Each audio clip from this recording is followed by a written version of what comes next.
This is All India Radio.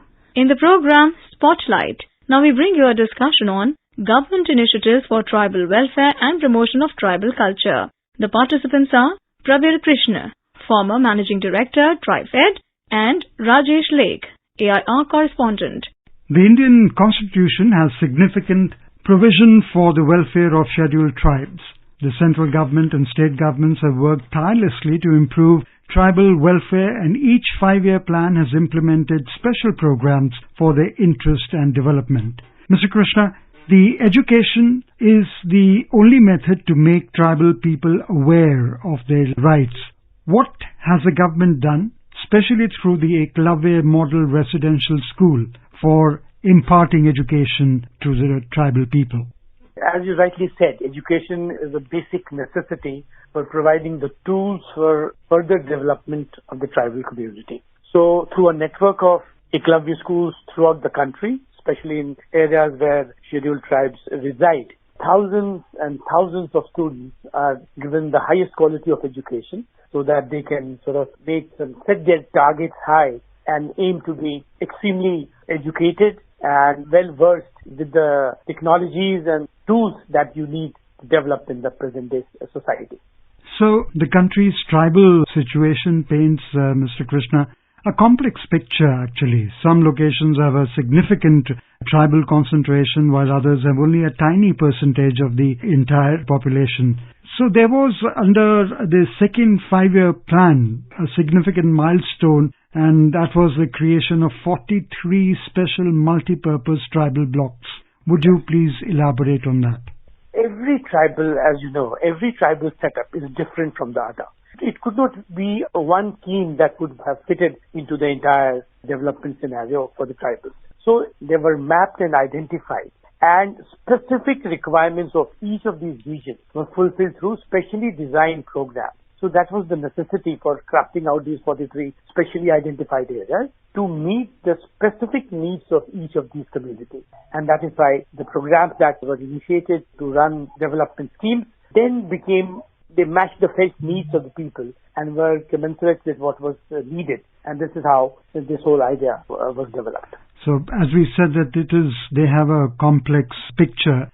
So there are some tribes which live outside of the integrated tribal development zones.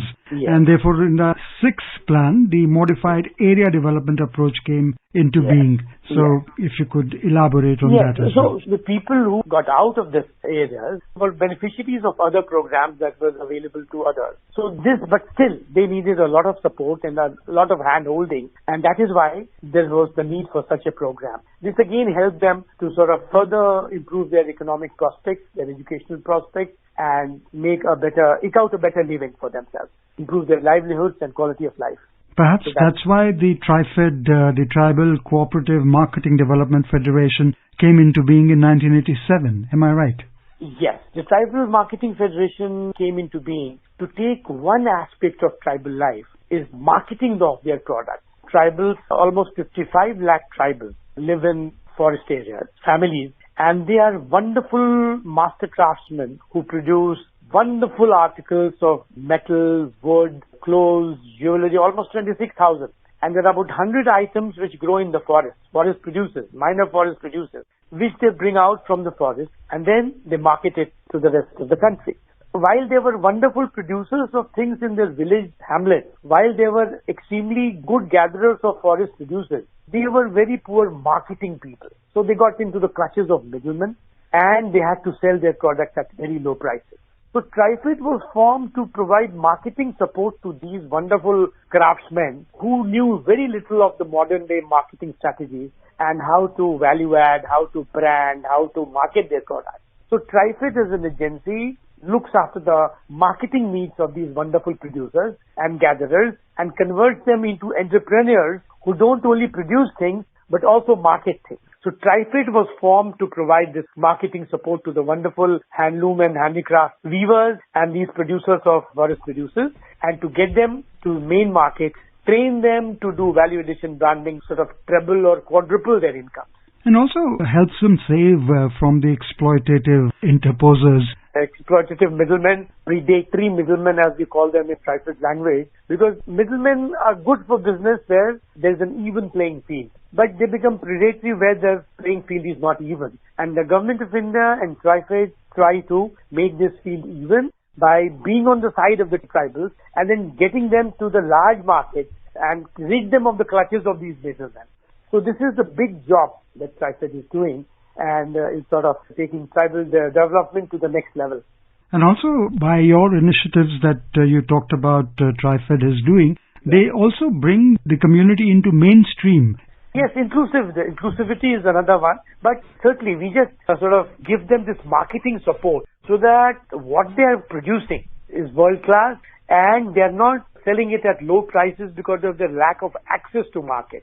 So this access to market is what we sort of provide them, and then it trebles, quadruples and multiple times increases their incomes. So the central government of India has also introduced the Van Bandhu Kalyan Yojana for the holistic development and welfare of India's tribal community. Would you throw light on that, and how does TriFed and Van Bandhu Kalyan Yojana together work towards the welfare of the tribals? Van Bandhu Kalyan Yojana is an all-inclusive program which looks at health, education, production, quality of life issues and marketing and livelihoods issues of tribals. So all programs that help in improving the quality of life, improving the quality of education, improving the quality of livelihood, their earnings is part of the Van Bandhu program. And I tell you, recently the Ministry of Tribal Affairs has launched this Pradhan Mantri Janjatiya Vikas Mission, 2,500 crore project where tribal enterprise will be promoted and will be given sort of facilitated to give them access to large markets, not only nationally but internationally. So the whole focus is on a market-linked push so that the skills that tribals have, so that the products that tribals have can be multiplied in their interest so that it adds to their income. So what would you say is the primary strategy for tribal development in India? Tribal development in India at this moment still lie at the bottom of the poverty ladder. So the idea and strategy is to give them a big push. Like the Prime Minister says, that it needs a long jump. Small steps will not help, and we need to take a long jump. And this long jump is by quadrupling his income, by giving him market access so that he can sell his product at 4 to 5 times the price that he is getting presently, and then can increase his income by at least 5 to 6 times. So this is the long jump which the Pradhan Mantri Janjatiya Vikas Mission is aiming at, to propel the tribal into the big league of business and market, and it is entirely based on his skills.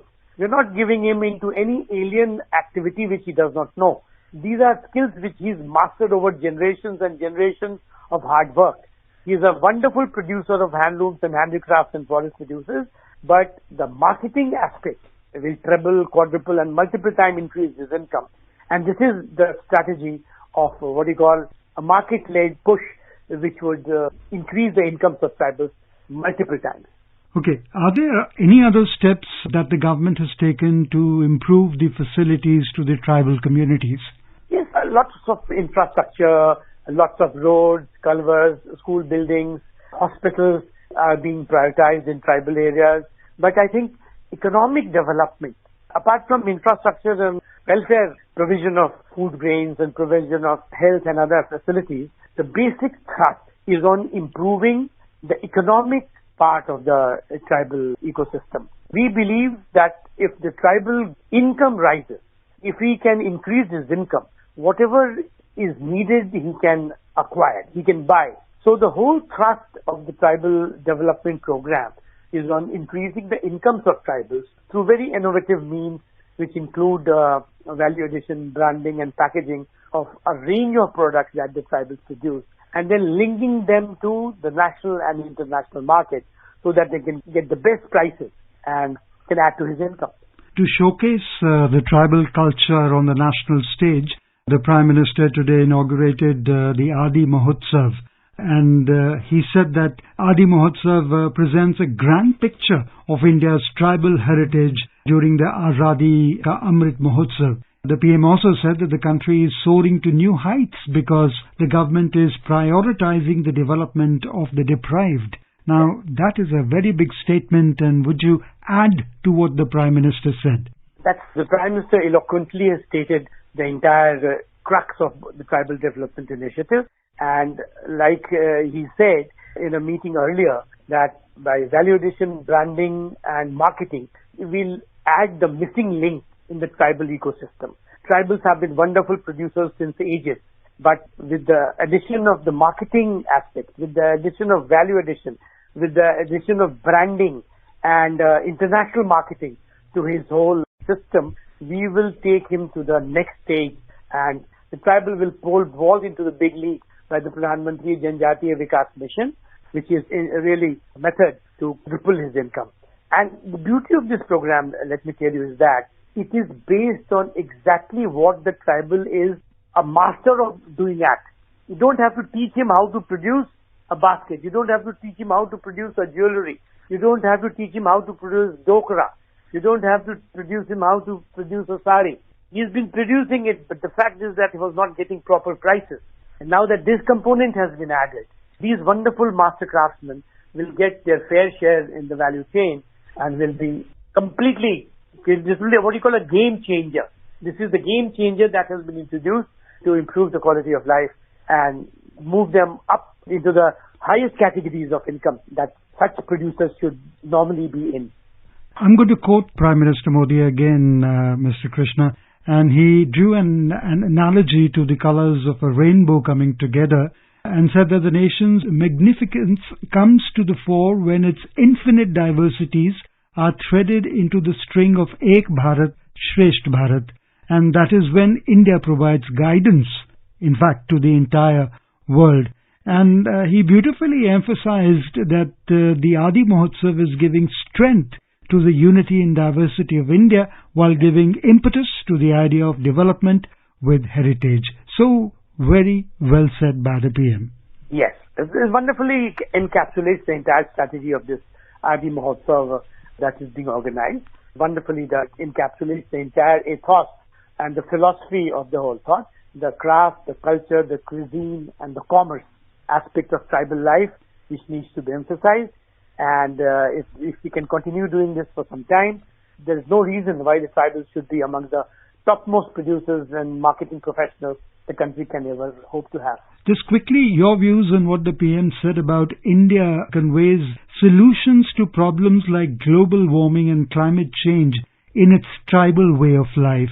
And the Prime Minister also said, Mr. Krishna, that the tribal community of India has a lot to inspire and teach with regard to sustainable development. Absolutely. You see, the country has almost 30, 35, 40% of population of area under forest. And as you will note, these are exactly tribal areas. So the forests have subsisted where tribals have, and tribals have subsisted where there are forests. So there is a symbiotic relationship. The tribal way of life over hundreds and hundreds of years has shown how this can be sustained.